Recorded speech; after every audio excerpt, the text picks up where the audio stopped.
Inforum 2016, brought to you by Infor. Now, here are your hosts, Dave Vellante and George Gilbert. Welcome back to the Big Apple, everybody. Jeff Abbott is here, the Senior Vice President of the Infor Partner Network. We're talking ecosystem with Jeff. Jeff, welcome to theCUBE. So we love the whole ecosystem play. You've seen so many companies leverage it. I mean, VMware is a classic example. You know, Todd Nielsen, former president of VMware, used to throw out a stat, for every dollar spent on a VMware license, 13 is spent on the ecosystem solutions, and that rose to 15 and then 18, and you could see the ecosystem growing. My question, Jeff, is what about innovation that comes from the ecosystem? You guys talked a lot about investments you're making. Right. Can you get, and how do you get a multiplier effect from the ecosystem? Great question, and that's something that we actually pride ourselves as a differentiation in the market. You know, I like to say that your ecosystem is one of the last strategic competitive advantages in enterprise software, and we believe that's true. So we have to present those opportunities for them to expand our solutions, to innovate, and to grow.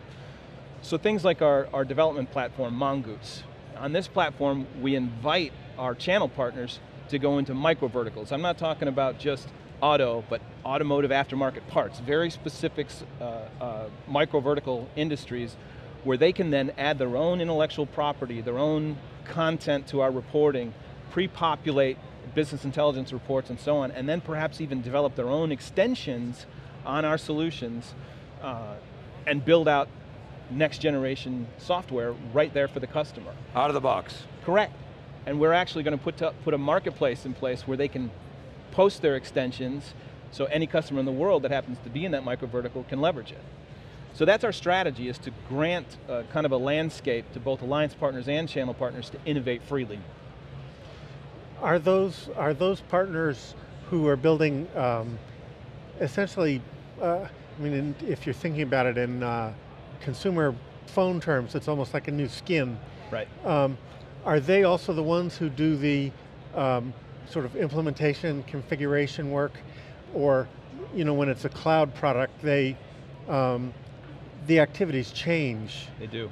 Talk about how a partner's sort of business had to change, what we were talking about earlier, from when it was purely an on-premises product to a cloud product or a hybrid. Yeah, great point, George. So actually, I'll give you a very specific example. We have an excellent partner in North America, Copley, who decided, you know what, we like where your Cloud Suite product is for a med device, but we think we can do even better with it.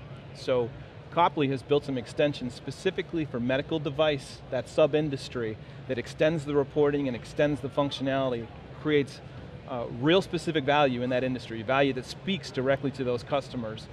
And at the same time, they've retrained their own services organization on what it means to implement in the cloud, and what it means to pre-populate those reports and so on. So as you said earlier, Dave, out of the box, those customers get the content they want, the reporting they want, and all the while, to your question, George, about what a channel partner does, that partner escorts them through the transformation. So all the demos, all the discovery on what business value they're trying to create, through the sales process and the implementation and support. So our channel partners are full service partners. They do all of the selling, implementing, and a lot of them long-term support of the customer.